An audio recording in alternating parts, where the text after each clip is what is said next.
Hello, and welcome to our 12th installment of The One and Only Bob. This chapter is titled Lightning and Fireworks. It isn't far to the bridge, but far is relative when the wind is blowing down houses like the big bad wolf. I watch a stop sign fly past. I navigate around trees scattered like popsicle sticks. I keep an eye out for gators and pythons. Lightning strikes a tree. I brace for the thunder. It shakes the earth, the air, my teeth, my bones. A branch falls on a power line. Sparks dance like fireworks. I hate fireworks. I move with more care after that. I know enough to stay away from downed power lines, thanks to the Weather Channel and storm chasers. Man, I love TV. I'd give anything to be watching it from my nice, cozy bed right about now. Good thing I know where the bridge is. My swollen nose throbs. What's the point in owning a top-of-the-line sniffer if it's not working right? When I pass a bird's nest on the ground, I offer to help the owner, a jay. She swears at me. At least I think she does. I hear nuts and some other interesting words. I tend to forget that in some circles, dogs are considered predators. I wonder how Kim Yu and the other escapees are doing. One thing I know for sure, having been on the inside and the outside, is the way too much of the world ain't made for wild animals. How would a meerkat cross a highway? How would a panther face down a city block? How would a wolf survive an encounter with a gun? For that matter, who do I think I am, playing hero? Notwit was right. I'm soft. I'm slow. I'm not a street dog anymore.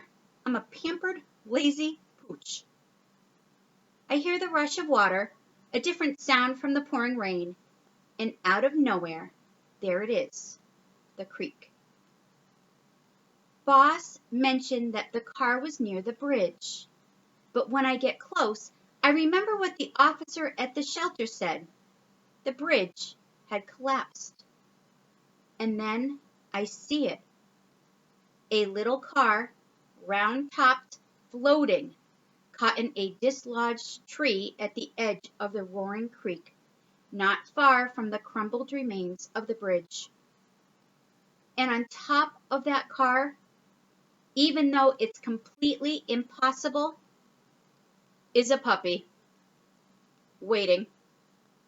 And all I can think is, that dog is a nincompoop. And this chapter is titled Another Bridge. The creek is filled with pieces of trees, boards, trash cans, plastic chairs, everything you can imagine. It's moving way too fast for me to try to cross. I stare at the far side of the creek, at the collapsed bridge. I really wish I hadn't seen that puppy. I know there's another way to cross the creek of sorts, downstream a bit. An old pedestrian bridge made of wood and metal and rope. No one uses it anymore. No one with any sense. When I reach it, the little bridge is swaying like a cradle. It's blocked off by a rusty metal gate to keep people from using it. But I can easily squeeze through the bars. I run halfway across, lose my footing, run some more. Gulp. What am I doing? A fresh gust passes the bridge with such force that I slip. Half my body is dangling off the edge.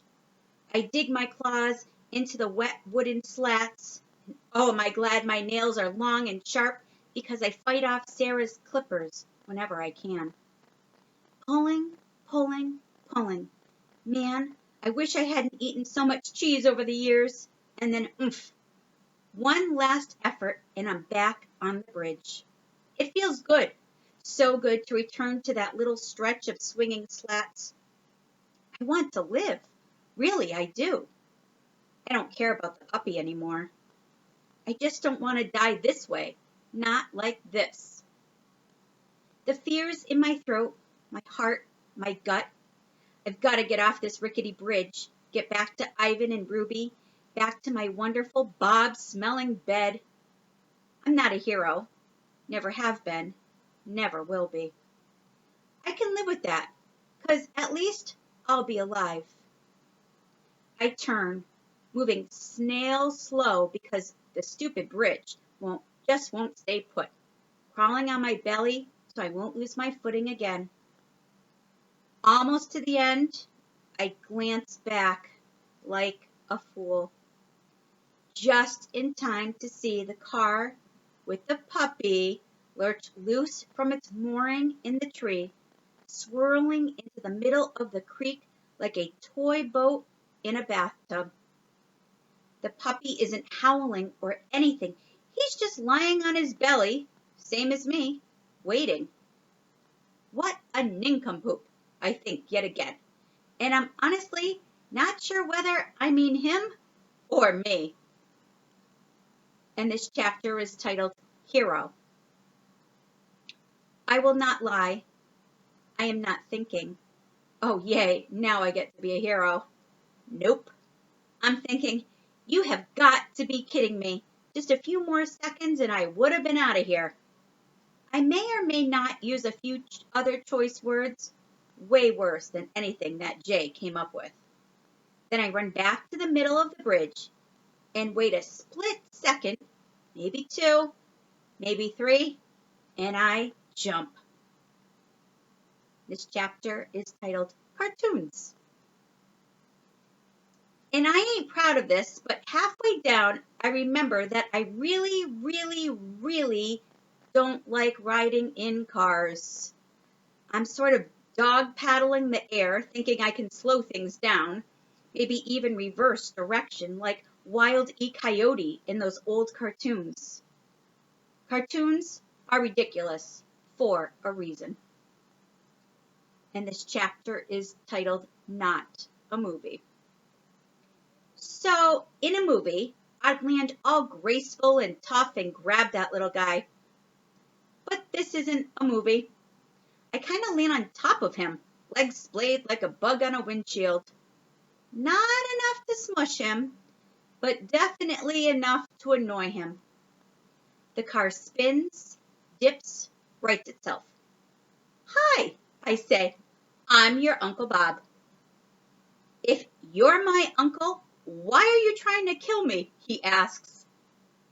Pup has a mouth on him for being so tiny. I'm saving you, dude. I grab his scruff with my teeth. Ouch, he says. The car seesaws. I scrabble, clawing at the slick skin of the roof. My nails make a horrible scraping sound. It's like trying to hug a whale. Can you swim? I ask out of the side of my mouth. It's hard to talk with a puppy between your teeth. No, can you? Yes, but I suspect the degree of difficulty will go up considerably with a puppy in my mouth. The car lists, recovers, lopes along like a jackrabbit in tall grass. My claws make tracks in the paint. How'd you get on top of the car? I ask. Wasn't easy. Branch broke through one of the windows. I climbed out that way. Impressive. By the way, says the puppy, I think we may be sinking. No kidding, Sherlock. I don't mean to sound unkind. I'm a bit stressed. I don't have a name, actually. How about Rowdy? I suggest. I hear it's available. Sure, what the heck? So, what's your plan? You tell me, I say. What'd you think was going to happen? I figured someone would come along and save me. Some human, maybe. Dog's best friend, I say. If you say so. Another lurch. We're going down. Hang on, pup, I say. Man's best friend is gonna save you instead. And this chapter is titled, Do Not Let Go. The water's cold, so cold it burns. I paddle frantically. Nothing happens. It's like pawing air. I keep my teeth tight on Rowdy. Do not let go, do not let go, I tell myself. But the water's churning into my nose and throat, and if I cough, he'll be a goner. We hit something hard and metal straight on. I'm underwater, submerged, as bits and pieces of the world rush past. It's like the tornado, only wetter. I dig at the darkness. I think of all the things I'll miss when I'm dead. Cheese tops the list. Well, okay. Maybe Ivan and Ruby and Julia and George and Sarah top the list. But then, totally cheese. My back paws graze the bottom. My nose burns. My lungs burn. Everything burns. I have to cough. I can't cough. Mustering all my strength, I struggle to the surface for a moment, fighting the water with my paws. Rowdy is dead weight in my mouth. I hit bottom again, and this time I use it like a springboard, lurching toward the edge of the water, toward solid land, toward grass and dirt and trees and bushes and a whoosh of fur and pain. Oh man, the pain. Someone grabbing my paw, losing it. Teeth, sharp, sharp teeth. The smell, even with my messed up nose, of wildness and danger. Something grabs my scruff, yanks, pulls me to safety, back to the world, back from the brink. And this chapter is titled, Kim-Yu Again. Kim-Yu has me. He drops me to the mud. His teeth smell of blood. My blood. I drop Rowdy. My teeth smell of blood too. For a long time, no words come, just panting, coughing, panting some more. Nothing from the puppy. I shove him with my paw, nudge him with my nose. Nothing. I look at Kim-Yu, his fur spiked, his eyes wild, different, unknowable. I guess they didn't shoot you, I say. They tried, he says, eyes on the puppy. Thank you for... I trail off. He glances at me. Didn't do it for you. A pause.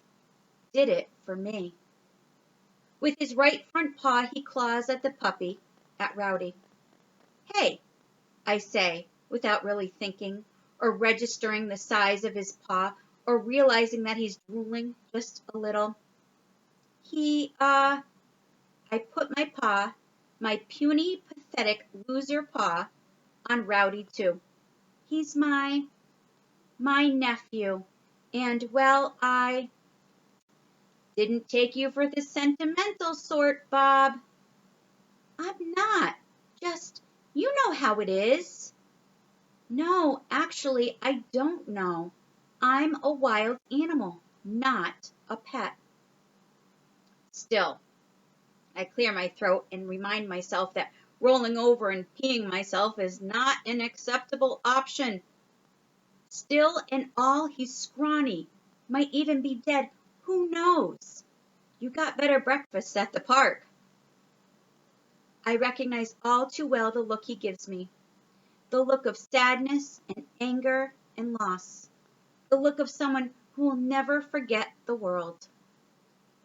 He's running with the puppy, dangling from his jaws before I even know what's happened. And this chapter is titled, How? I don't know how I do it. If I did know, maybe I could understand that other part of me, the wolf part. I run faster than I've ever run. I growl louder than I've ever growled. I grab Camu's throat. I clamp down. I do not let go. And this chapter is titled Gone. He can kill me. With a sidelong glance and a half-hearted bite, he can kill me. I know that, but he doesn't. He drops the puppy. He shakes me off and pulls free. He pauses, looks at me like he's seeing me for the first time. He gazes at the sky thick with clouds, no moon, barely any sun. He raises his head. His howl is long and sad and beautiful. He runs. And this chapter is titled First Aid. Rowdy still isn't moving. I don't know what else to do. So I bite the heck out of his tail. Perks the little guy right up. And this chapter is titled The Truth. It hits me then. I'm so tired, so banged up I can't go on even if I want to. I carry Rowdy to a sheltering tree, cuddle him close, give him a couple licks for good measure. Now what? He asks. Now, I say, we wait. For what? For humans, I answer, for help. Are you sure they'll come? I think for a moment. I remember all the people I've seen today. The police and rescue workers, the park employees, the staff at the shelter, the folks at the donut shop opening their door to a strange collection of animals. I remember George running to get Julia, and Julia trying to get me, and Sarah struggling to find them both. I breathe in the sweet smell of puppy. It's important to tell the truth. I'm sure, I say. And this chapter is titled Forever. The eye of the hurricane passes. The storm rages on. It feels like a year, like 9 years even. It feels like forever. And this chapter is titled Rescue. When I hear Julia calling my name through the open window of her parents' car, I pick up Rowdy and dash over like it's my favorite place on this lonely ball called Earth. No clickers necessary. No treats required. I fly my drool flag all the way home. And this is part 4 of our story. And this chapter is titled Aftermath. We've lost 10 park residents total, 8 deaths, plus 2 still missing. No humans died, but there were some injuries. They've already started rebuilding. It's funny, the way people go right back at it after a tragedy. Everyone comes together. Lots of talk about community and kumbaya, blah, blah, blah. They're a resilient species. I'll give them that. It's been 3 weeks, and we still don't have Camu back. Suzu either. There have been some sightings. Nothing for sure. I worry they can't last long. Wolves aren't native to this part of the world. I like to think they're together, at least. Everybody else is back with makeshift domains. Nobody's complaining, though. In spite of all the construction, Julia's been taking me to see Ivan and Ruby whenever she can. Today, Ivan leans on the temporary fence separating him from the elephants. Maya made him a medal for valor out of a watermelon and cucumbers. He's eaten most of it. It's pretty great almost everybody we saved from the shelter ended up with a home, says Ivan. Even that annoying bunny. Almost everyone, I remind him. I'm so sorry about Boss, he says in his gentle way. From what we can tell, Boss never went into the donut shop. She slipped away, and no one knows what happened to her. I try not to feel hurt, but I had this silly fantasy about me and her and Rowdy all hanging out together like a family. And I so wanted her to know what it's like to have a warm bed and a full bowl and a good ear scratch whenever you need it. I wanted her to know she deserved that as much as any dog. I guess she lived life too long on her own terms. Or maybe she was afraid to get her hopes up, to trust. I understand. Been there, done that. But sometimes humans don't let you down. Sometimes they even come to the rescue. And this chapter is titled Riddle. Uncle Bob, Ruby calls, galloping over. She seems more confident these days, a little more grown up. Stella would be proud. I know I am. Want to hear my new riddle? Absolutely I do. Ruby flaps her ears. She does that when she gets excited. What has an eye but cannot see? I am perplexed, Ruby, pondering and puzzled. A hurricane, she exclaims. Good one, Ruby. First rate. I look at Ivan. We smile at each other. We don't need to say a thing. It's enough to listen to the palm trees rustle and watch the sawgrass sway. And this chapter is titled Working on It. On the way home, we passed the shelter. It's been patched up pretty well, looks like, and they're back in business. I hear the usual yelps and howls and hisses and meows, and like always, I feel lousy. I plop down on the sidewalk and Julia stops walking. What's going on, Bob? She asks. I listen, like I always do, for her bark. That bark. Nope, nothing. I wish Rowdy were here to distract me, but he's still learning how to walk on a tug-of-war string. He's a pretty swell pup, even if he is a little feisty.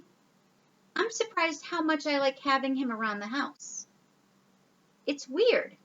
I feel responsible for the little guy, sort of like he's become my numero uno. Julia bends down and strokes my head. I wag my tail a bit, slowly stand. I think of poor old Drulius stuck in that backyard day and night. I think of Boss roaming the streets. I think of my siblings, the dark night, the box, the highway. I'm trying hard to find the forgiveness that seems to come so naturally to other dogs. Maybe that's what Boss was getting at. Maybe it's easier to forgive others once you've learned how to forgive yourself. I'm working on it. It's like a bone. Sometimes you have to chew for a long time before you make any progress. And this chapter is titled Snickers Again. Once we're home, I head for the couch. I'm snoozing peacefully with Rowdy when a smell, a doozy of a smell, assaults my schnoz, which is finally back to working order. It's her. Snickers is back. She's been gone for a while. After the hurricane, they had to do some repairs to Mac's house. Not sure where Snickers has been staying, but that's definitely her I smell. No doubt about it. I dive under the couch, but not before Nutwit appears at the front window. "Oh, Bobo," he calls, "someone's looking for you." "I'm not home," I yell. "Yeah, I don't think she'll take no for an answer," says Nutwit. "Shouldn't you be rebuilding your nest?" "Nah, watching you cower in fear is way more fun." "What's the deal, Uncle Bob?" Rowdy asks. "Be afraid, Rowdy," I say. "Be very afraid." The door opens, and there's Julia with Snickers by her side. "Well, hello there, Snickers," says Sarah as she passes through the living room. "What are you doing here?" "Mac and his wife just moved back in," Julia says. "They called this afternoon and said Snickers was dying for a walk." I ease a little farther under the couch. Can Snickers see me? Maybe not, but she can most definitely smell me. For once, I regret my pungent aroma. Snickers darts across the living room straight to the couch, pulling Julia along for the ride. "Snickers!" Julia exclaims. "Slow down, girl." She kneels. "Bob, are you hiding under there?" I move an inch, exposing my snout. Snickers goes insane. She yanks free of her tug-of-war string. For a moment she pauses to do a polite nose tap with Rowdy. Then she lets loose with zoomies and yips and howls of joy. "Bob," Julia says, "come on out and say hi." I pretend not to hear her, which isn't a big stretch since Snickers is barking like a maniac. "Robert," says Julia. Fine. I belly crawl out until I'm exposed. Snickers is ecstatic. She showers me with licks and nips and nudges and leaps. "Bob," she croons, "how I've missed you." I cover my head with my paws, but there's no escaping her adoration. "There's a reason we survived, Bob," she says, her fuzzy tail in high gear. "The fates want our love to blossom." "Is this your girlfriend, Uncle Bob?" Rowdy inquires. "Girlfriend today," Snicker responds in a giddy voice, "but who knows what tomorrow may bring.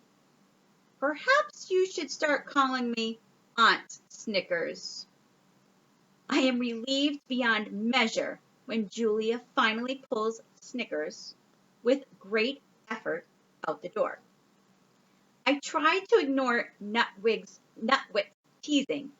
I try to tolerate Rowdy's stifled laughter. But when Minnie starts chanting, "Bob and Snickers," followed by Moo's "sitting in a tree," I've had enough. I head for my doggy door, ignoring the popcorning guinea pigs, and try to locate my dignity. And this chapter is titled "A Visitor." This evening is like lots of other evenings. The guinea pigs are squeaking. Nutwit is puttering in his tree. Julia and Sarah and George are watching something about meerkats on the Nature Channel. I've just settled in with Rowdy on the couch when George drops a cookie on the floor. I leap into action. "Robert," says Julia, "leave it." Briefly, I consider my options, but not for long. At least I share a piece with Rowdy. You are hopeless, Julia says, but I love you anyway. And that's when we hear the bark. It's coming from the front porch. That's weird, says George. I'll check it out. Julia runs to the door and pulls it open. She hesitates. She looks over at me, back at the porch, back at me. Bob, she says, I think it's for you. And it is.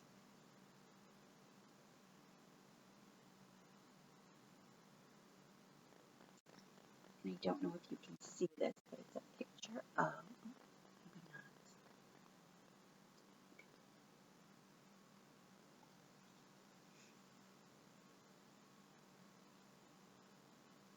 And that's the end of the one and only Bob. There is an author's note that I will read to you now. So here is the author's note. Dogs. Aren't they just the best? If you answered no or even yes with a hint of ambivalence, what is wrong with you? Sorry, even if you're not on Team Canine, I'm sure you're a swell person. Maybe you're a cat fanatic or a guinea pig fan. I get that. I love all kinds of creatures right down to tarantulas and naked mole rats. And I'll admit that some dogs are easier to love than others. My own mutt, Stan, is a case in point. Mercurial, needy, narcissistic. He's not exactly the poster dog for man's best friend. Still in all, when Stan cuddles up just so, usually while I'm busy on my laptop, he somehow manages to pull off that mysterious canine magic trick. He makes me feel a little bit better about life. Stan also serves as my muse, albeit sporadically. As a matter of fact, Bob, the narrator of this novel, was modeled on Stan, right down to the misanthropy, the gluttony, and the odor. Bob originally appeared as a character in my novel, The One and Only Ivan, inspired by the true story of a Western lowland gorilla. The real Ivan spent 27 years alone and caged in a shopping mall in Tacoma, Washington. Did he ever have a pal like Bob? I don't know. But there was a pet store at the mall where Ivan lived, and he had lots of visitors. It wasn't a stretch for me to imagine such a friendship evolving. And so Bob was born. He had to be tiny to fit in a hole in Ivan's cage. He had to be wily. He had to be a street dog, tough and blunt and no nonsense. You can imagine my delight when I learned that the inimitable Danny DeVito would be voicing Bob in the Disney The One and Only Ivan movie. Yep, that's Bob, all right. Bob's had a tough life. He's seen the darker side of humans. He doesn't really get the whole man's best friend thing. His best friend, as it happens, is a gorilla. He's carrying some pretty heavy baggage for such a little dog. And he faces down a lot in this story. Tornadoes and owls, floods and wolves, terror and guilt and self-doubt. And through it all, Bob never loses his tiny mutt swagger, and he never stops listening to his good dog heart. Even if you're a devout cat person, I hope you enjoyed Spending Time with the Guy by Katherine Applegate. And I hope you enjoyed The One and Only Bob. Take care.